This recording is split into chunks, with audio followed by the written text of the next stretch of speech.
Hello दोस्तों, नमस्कार। The exam tutorial में आपका स्वागत है। आज हम प्रोटीन के बारे में समझेंगे। प्रोटीन प्रोटीन हमारे शरीर के प्रत्येक अंगों के बनाने के लिए और उनकी वृद्धि करने के और परिपक्वता प्रदान करने तथा सुडौल और सुगठित करने और क्षतिग्रस्त कोशिकाओं का पुनर्निर्माण करने में उपयोगी है। प्रोटीन शरीर की वृद्धि एवं विकास के लिए आवश्यक है। प्रोटीन मानव जीवन की आधारभूत एवं संरचनात्मक इकाई माना जाता है। यह मानव शरीर की कोशिकाओं का निर्माण करने, शरीर का पोषण करने और ऊर्जा का उत्पादन करने के लिए बहुत ही महत्वपूर्ण पोषक तत्व हैं। प्रोटीन शरीर की सबसे अधिक मात्रा में उपलब्ध रहने वाला पोषक तत्व है। प्रोटीन की कमी से मानव स्वास्थ्य पर हानिकारक प्रभाव पड़ती है, जिसके कारण मानव स्वास्थ्य कई प्रकार की समस्याओं से ग्रस्त हो सकता है। प्रोटीन प्रत्येक कोशिका में कोलाइडल की स्थिति में उपस्थित रहता है और प्रोटीन की अधिकांश मात्रा मांसपेशी ऊतकों में पाई जाती है। और प्रोटीन नाइट्रोजन की उपस्थिति के कारण कार्बोहाइड्रेट और वसा से भिन्न है। प्रोटीन ग्रीक भाषा के प्रोटियोस से बना है, जिसका तात्पर्य है पहले आने वाला या सर्वप्रथम या आवश्यक, जो सर्वप्रथम हो या आवश्यक हो। और प्रोटीन की खोज सर्वप्रथम मुल्डर नामक वैज्ञानिक ने किए थे और यह 1839 में प्रोटीन की खोज किए थे। प्रोटीन की खोज मुल्डर नामक वैज्ञानिक ने 1839 में किए थे और यह एक जटिल संरचना होती है। और प्रोटीन हमारे शरीर का 15% भाग इसी से बना है, प्रोटीन से ही बना है। और प्रोटीन 1 ग्राम प्रोटीन के दहन से 4.2 कैलोरी ऊर्जा प्राप्त होती है। और इसका सूत्र है CHON और स्मॉल n। कार्बोहाइड्रेट 50% पाया जाता है और हाइड्रोजन 7% पाया जाता है, ऑक्सीजन 23% पाया जाता है और नाइट्रोजन 16% पाया जाता है। यही नाइट्रोजन ज़्यादा इम्पॉर्टेंट है, क्योंकि यह कार्बोहाइड्रेट और वसा से अलग है। जो प्रोटीन में नाइट्रोजन पाई जाती है। और प्रोटीन की सरलतम इकाई अमीनो अम्ल है। यह आपस में पेप्टाइड बांड से जुड़े होते हैं। प्रोटीन शरीर में संचित नहीं होती है, इसलिए इसे प्रतिदिन लेना पड़ता है। एंजाइम प्रोटीन से ही एंजाइम, हार्मोन, DNA, RNA का निर्माण होता है। तब प्रोटीन से ही हमारे शरीर में एंजाइम, हार्मोन, DNA, RNA का निर्माण प्रोटीन से ही होता है। प्रोटीन की विश्लेषण की सबसे उपयुक्त विधि जेल्डाल विधि। जेल्डाल विधि से ही इसमें नाइट्रोजन का पता चलता है। प्रोटीन 20 प्रकार प्रोटीन का निर्माण 20 प्रकार के अमीनो अम्ल से होता है, जिसमें 10 आवश्यक अमीनो अम्ल है और 10 अनावश्यक अमीनो अम्ल है। आवश्यक अमीनो अम्ल वह है जो हमारे शरीर में नहीं बनता, हमको उसको बाहर से लेना पड़ता है। और जो अनावश्यक है वो हमारे शरीर में बन जाते हैं, उनको हमको बाहर से लेने की आवश्यकता नहीं पड़ती है। और जो 10 आवश्यक अमीनो अम्ल है, उसको हम एक इससे ट्रिक्स याद करने की कोशिश कर रहे हैं। जैसे try this BIP mall. Try से हो जाएगा ट्रिप्टोफैन, T से हो जाएगा थियोनिन और H से हो जाएगा हिस्टीडीन। हिस्टीडीन नवजात शिशु के लिए बहुत ही उपयोगी है। और I से हो जाएगा आइसोलिसिन, V से हो जाएगा वेलिन। I से हो जाएगा आइसोलिसिन, V से हो जाएगा V से वेलिन और P से फिनाइल एलिनिन हो जाएगा। M से मिथियोनिन, A से आर्जिनिन। आर्जिनिन यह किशोरावस्था में विकास के लिए बहुत ही उपयोगी अमीनो अम्ल है। L से ल्यूसिन है, फिर दूसरी L से लाइसिन है। ट्राई दिस BIP माल। इससे हम जो आवश्यक अमीनो अम्ल है इसको हम आसानी से याद कर सकते हैं। और जब 10 आवश्यक अमीनो अम्ल हमको याद रहेंगे, तो जो अनावश्यक 10 हैं ये नहीं याद रहेंगे, तभी अगर परीक्षा में क्वेश्चन हम यहाँ से पकड़ लेंगे। 10 अनावश्यक जो अमीनो अम्ल हैं, पहला glycine, glutamic acid, alanine, asparagine, aspartic acid, serine, cysteine, proline और हाइड्रॉक्सी प्रोटीन टायरोसिन।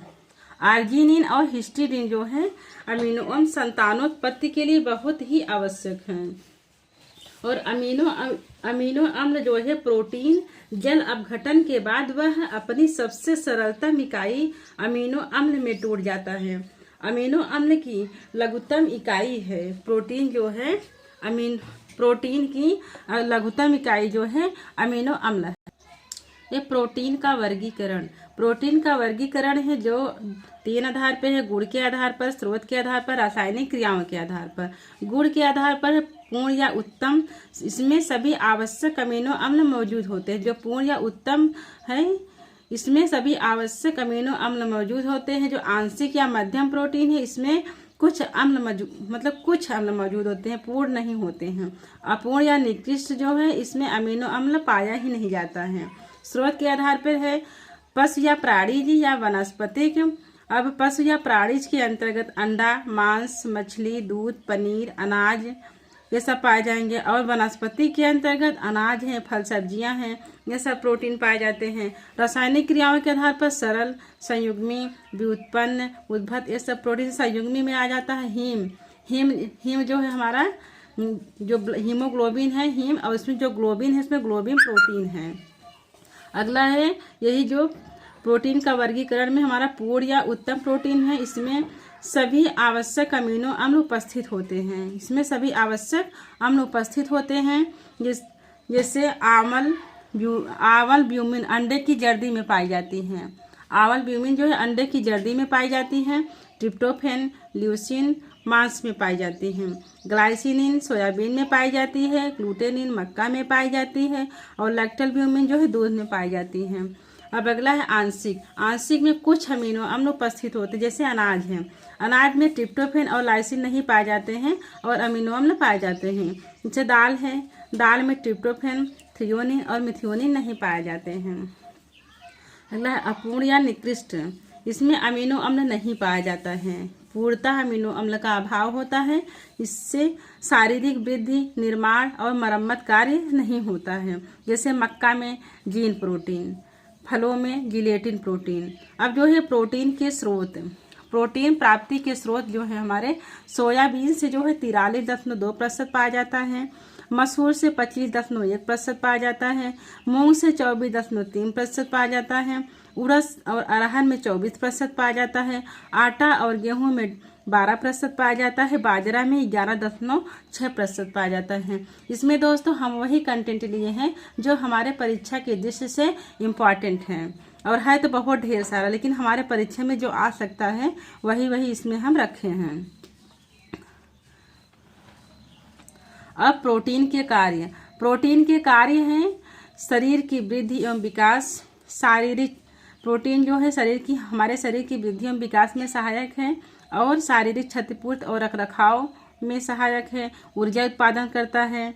जैसे 1 ग्राम प्रोटीन के दहन से 1 ग्राम का ऊर्जा के दहन से हमको 1 ग्राम प्रोटीन के दहन से हमें 4.2 कैलोरी ऊर्जा की प्राप्त होती हैं। और शरीर में पीएच का नियंत्रण करता है, जल का नियंत्रण करता है, मांसपेशियों के संकुचन एवं प्रसारण में सहायक है। एंजाइम हार्मोन के निर्माण में सहायक है और विटामिन के निर्माण में सहायक है। और प्रोटीन किसी दूध के निर्माण में भी सहायक है प्रोटीन। और माँ के दूध में से ये बहुत इम्पॉर्टेंट है, परीक्षा के दृष्टि से वेरी इम्पॉर्टेंट है। माँ के दूध में कितना प्रोटीन पाया जाता है? तो माँ के दूध में 1.2 ग्राम प्रोटीन पाया जाता है। रक्त का थक्का जमने में सहायक है प्रोटीन। अब प्रोटीन के कमी से कौन कौन से रोग हो सकते हैं या बीमारियां हो सकती हैं? प्रोटीन के कमी से जो है क्वाशियोरकर और मैरास्मस रोग हो जाता है। क्वाशियोरकर जो है 1 से 5 वर्ष के बच्चों में होता है। क्वाशियोरकर जो है 1 से 5 वर्ष तक के बच्चों में होता है। और क्वाशियोरकर की खोज सर्वप्रथम 1933 में डॉक्टर सिसले विलियम ने की थी। 1933 में सर्वप्रथम डॉक्टर सिसले विलियम ने की थी। और क्वाशियोरकर का अर्थ है दूसरे बच्चे के जन्म से पूर्व बच्चे को बीमारी लगना। मतलब पहले बच्चे के बाद जब दूसरा बच्चा जन्म लेता है उसके जन्म लेने के पूर्व ही यह बीमारी लगता है। इसके लक्षण है पूर्णतः बच्चे की वृद्धि पूर्णतः अवरुद्ध हो जाती है। शारीरिक बौद्धिक विकास रुक जाता है, हाथ पांव दुबला हो जाता है, पेट बाहर निकल जाता है, बच्चे एकदम मून फेस की तरह, मतलब मुंह सूजन हो जाती है, त्वचा रूखी हो जाती है, इडीमा हो जाता है। इडीमा में बच्चे के चेहरे व हाथ पैर में सूजन आ जाती है, जो धीरे धीरे समस्त शरीर में फैलने लगती है। मतलब बच्चा पूरी तरह से, उसके शरीर में सूजन हो जाती है और चेहरे की आकृति जो है गोल चंद्रमुख साफ हो जाता है, और उसके अचानक भार में अचानक वृद्धि रुक जाती है और उसकी लंबाई भी कम ही रहती है। अगला है मैरास्मस। मैरास्मस जो है एक मैरास्मस रोग जो है प्रोटीन और ऊर्जा की कमी से होता है। प्रोटीन और कार्बोहाइड्रेट और या ऊर्जा, कुछ भी कर सकते हैं, चाहे कार्बोहाइड्रेट कहें चाहे ऊर्जा। प्रोटीन मैरास्मस बीमारी जो है प्रोटीन और ऊर्जा की कमी से होती है, 1 साल से कम बच्चों में होता है। इसे हम सूखा रोग भी कह सकते हैं। मैरास्मस शब्द का ग्रीक भाषा में इसका अर्थ है व्यर्थ करना। इसमें एक 6 मंथ के पश्चात बच्चों को से, जब बच्चे होते हैं 6 मंथ के बाद, उनको पौष्टिक तत्व की आवश्यकता ज़्यादा होती है, और जब वही बच्चों को पौष्टिक तत्वों की पूर्ति नहीं हो पाती है तो बच्चों में यह बीमारी हो जाती है। इसे सूखा रोग भी कहते हैं। इसके लक्षण है मांसपेशियां कमज़ोर हो जाती है, बच्चों में उल्टी दस्त लग जाते हैं, पानी की कमी हो जाती है, और बच्चे का टेम्परेचर जो है सामान्य से भी कम हो जाता है। वे प्रोटीन एनर्जी माल न्यूट्रिशन। प्रोटीन एनर्जी माल न्यूट्रिशन से PEM प्रोटीन ऊर्जा कुपोषण, यह विकासशील देशों में देखने को मिलती है, क्योंकि विकासशील देशों में लड़कियों की शादी जल्दी कर दी जाती है, तो वहाँ से वो कुपोषित हो जाती हैं। और इससे बच्चे हैं, छोटे बच्चों में बाल मजदूरी ये सब बच्चों से करवाया जाता है। छोटे बच्चे रहते तभी उनसे काम कराया जाता है, तो उनका पोषक तत्व नहीं, मतलब पोषण उनका हो नहीं पाता, जैसे उचित तरीके से पोषण होना चाहिए उस हिसाब से उनका पोषण नहीं हो पाता है, तो वहाँ पे बच्चे कुपोषित हो जाते हैं। अब खाद्य पदार्थों में पाए जाने वाले प्रोटीन, अब रक्त में जैसे हीमोग्लोबिन पाया जाता है और फाइब्रोनोजन पाया जाता है। रक्त में हीमोग्लोबिन, फाइब्रोनोजन, मांस में मायोसिन, दूध में केसिन या लैक्टोएल्बुमिन, अंडा में एल्बुमिन पाया जाता है, अंडे में एल्बुमिन पाया जाता है, सोयाबीन में ग्लाइसिनिन, लेग्यूमिनिन पाया जाता है, बाल व नाखून में केराटिन, मूंगफली में इलाडिन पाया जाता है, मक्का में जीन या गुलेटिन पाया जाता है।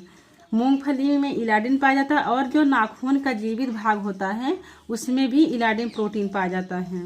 मक्के का जो जीवित भाग है उसमें भी इलाडिन प्रोटीन पाया जाता है। थैंक यू दोस्तों, लाइक एंड सब्सक्राइब करें।